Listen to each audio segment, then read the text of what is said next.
അദ്ദേഹത്തിന്റെ അടുത്ത് കൗൺസിലിങ്ങിന് വന്ന ഒരു ചെറുപ്പക്കാരി പെൺകുട്ടി ജീവിതത്തിൽ തനിക്ക് നന്മയായിട്ടൊന്നുമില്ല എന്ന് സങ്കടം പറയാണ്. മരിക്കാൻ തീരുമാനിച്ചിരിക്കുക. ഒരു പേപ്പർ കൊടുത്തിട്ട് അദ്ദേഹം കുറെ ചോദ്യങ്ങൾ ഈ പെൺകുട്ടിയോട് ചോദിക്കുകയും യെസ് ഓർ നോ എന്ന് ഉത്തരം എഴുതുകയും ചെയ്യണമെന്ന് ആവശ്യപ്പെട്ടു. മാതാപിതാക്കളുണ്ടോ, സഹോദരങ്ങളുണ്ടോ, വിദ്യാഭ്യാസമുണ്ടോ, കഴിവുണ്ടോ, സൗന്ദര്യമുണ്ടോ, ഇങ്ങനെയുള്ള ഒരുപിടി ചോദ്യങ്ങൾ അദ്ദേഹം ചോദിച്ചു.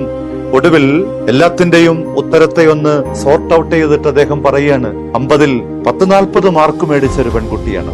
അത്രയും പോസിറ്റീവ് കാര്യങ്ങൾ ജീവിതത്തിൽ ഉണ്ടായിരിക്കെ അവബോധങ്ങൾ നഷ്ടപ്പെട്ടു പോയപ്പോൾ അത് വേദനയായത് അവൾ അയവിറക്കി. അങ്ങനെ ആത്മഹത്യയിലേക്കൊക്കെ എത്തുന്നു. ഒരു തെല്ല് കാർമേഘത്തിന്റെ തരിമ്പ് പോലും ഇല്ലാത്ത കാലത്ത് ദൈവം പറഞ്ഞത് പ്രകാരം ഒരു മനുഷ്യൻ അത്രമാത്രം വിശ്വാസത്തോടെ, അത്രമാത്രം ആശ്രയബോധത്തോടെ, അത്രയ്ക്ക് ദൈവത്തോട് ചേർന്ന് നിന്നുകൊണ്ട് ഒരു പെട്ടകം പണി. വെള്ളപ്പൊക്കവും പ്രളയവും ഒക്കെ ഉണ്ടാകുമ്പം പറഞ്ഞതിന് പ്രകാരം ഇണയും തുണയുമായിട്ട് ജീവജാലങ്ങളെ അകത്ത് കയറ്റി കുടുംബത്തോടൊപ്പം ഈ പെട്ടകത്തിനകത്ത് കഴിയുന്ന നോഹ, അതിനുശേഷം കാട്ടിക്കൂട്ടുന്ന ഈ അനുഗ്രഹത്തിന്റെ മനുഷ്യൻ ആസക്തിയുടെ ഒരു ദുരന്ത കഥാപാത്രമായി മാറുന്നത്. കുടിച്ച് ലഹരിയിൽ അടിമയായി ബോധം കെട്ട് വസ്ത്രം പോലുമില്ലാതെ കിടക്കുന്ന നാണം കെട്ട അവസ്ഥ ബൈബിളിൽ നമ്മൾ കാണുന്നുണ്ട്. നോമ്പെന്ന് പറയുന്നത് ഈ അനുഗ്രഹങ്ങളൊക്കെ വീണ്ടും വീണ്ടും അയവറുക്കാനും ആസക്തികളോടൊക്കെ നോ പറയാനുമായിട്ട് കരുത്താർജിക്കേണ്ട നാളുകൾ. ആസക്തി നമ്മളറിയാതെ കെണി പോലെ നമ്മുടെ ജീവിതത്തിലേക്ക് കടന്നു വരും.